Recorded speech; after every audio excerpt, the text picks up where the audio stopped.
long time no see, it's Sylvana here and I am back for a new YouTube video.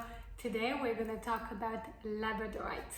So here is the beautiful Labradorite here. I have one that's kind of greenish blue.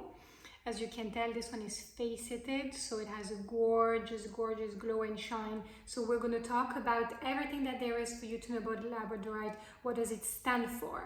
What does it mean? How can you work with it? What is the Zodiac Signs, the chakras, the affirmation, everything associated with the stone, so that by the end of this video, you will be a Labradorite expert. So let's get started. Labradorite is a stone of good luck. It's associated with good fortune, with that sense of protecting its owner or the person that wears the piece or the crystal. I like to refer to Labradorite as a stone of change. I used to have a physical retail shop. I would be someone that would be constantly in front of people, new people on a daily basis, and Labradorite is definitely a stone that helped me a lot to sort of protect myself from any energy that could be negative that may come my way from someone else out there. So great stone if you're someone that deals with the public in any capacity. Definitely recommend. Other than that, it's great for courage. It's great for dispelling bad energy, as we said earlier. It's great for helping you to connect and harness your intuition and everything related to your intuitive gifts.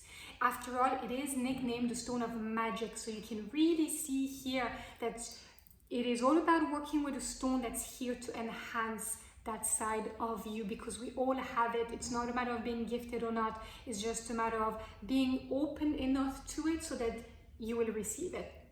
On top of that, definitely a great stone for protection, but more on a psychic, mental protection, not the same kind as, let's say, black tourmaline, a little bit different than that, but still beautiful, great stone for new beginnings. I like to recommend, for example, working with Labradorite every time there is a new moon, because it really holds that beautiful energy that's all about opening yourself to receiving new things, starting all over, but with a clean slate. So definitely great that way. It's also said to purify your energy field, strengthening your aura as well.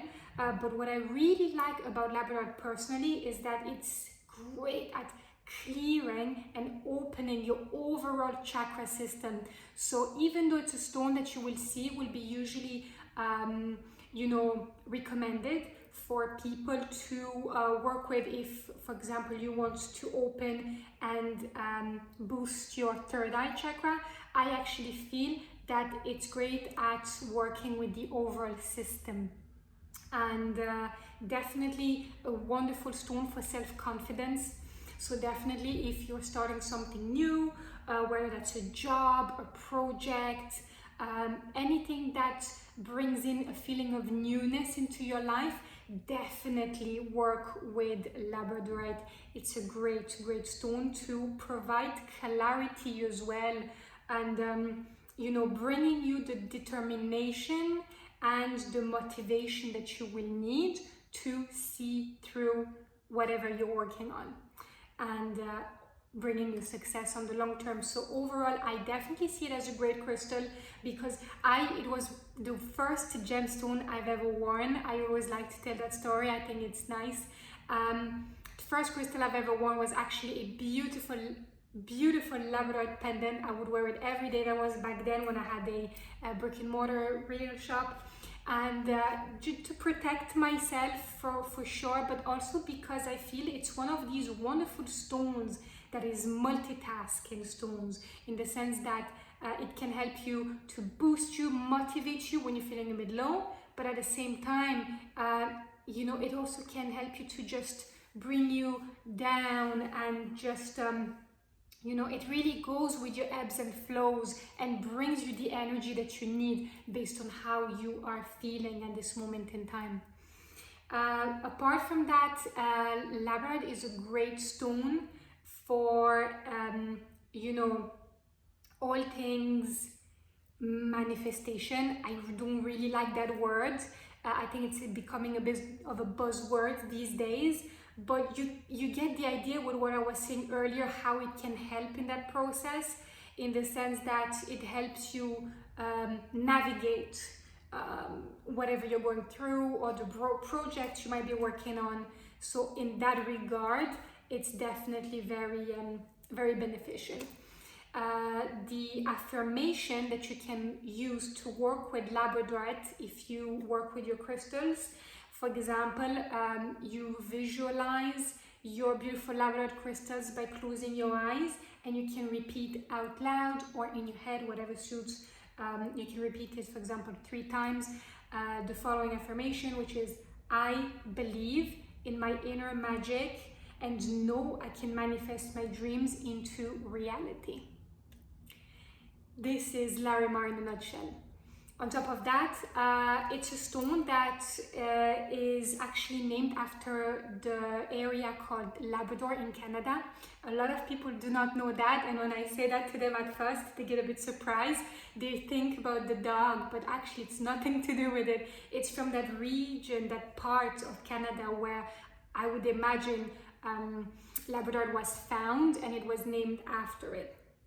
And legend says that the Northern Lights were once stuck inside this rock until a brave warrior freed most of them. I think it's such a beautiful story as to how it came to be called Labradorite.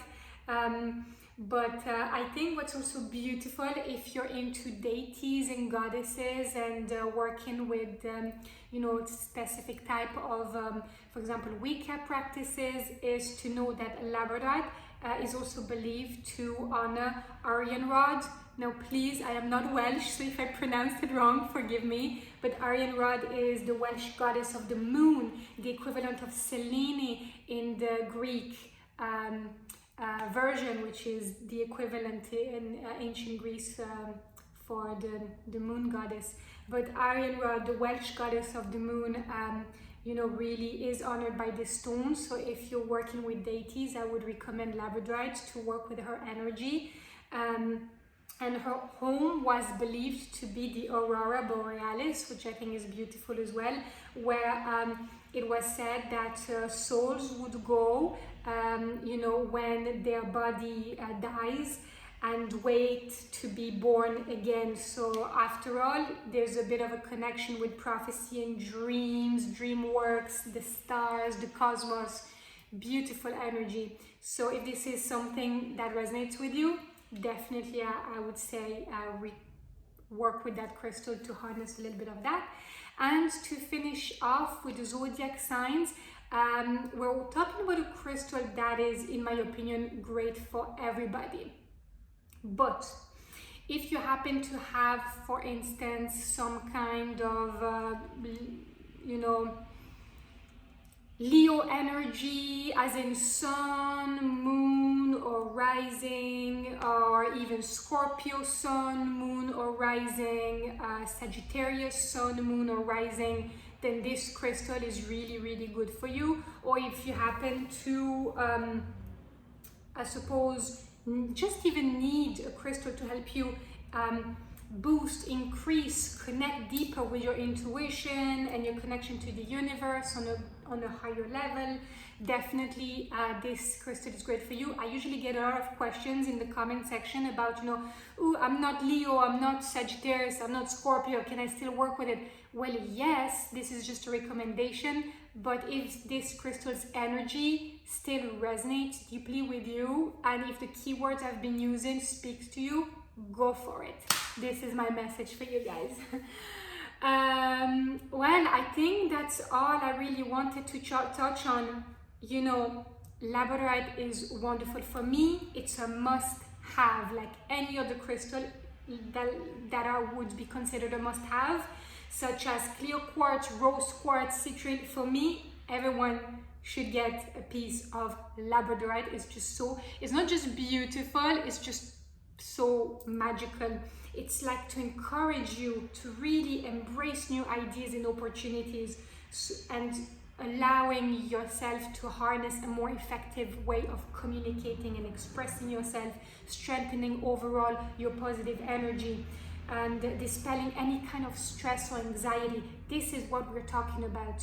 So, you know, if you're looking for a stone to help you find that, find your true purpose, you know, connect with that inner spiritual world that lives deep within you, this is going to be your stone.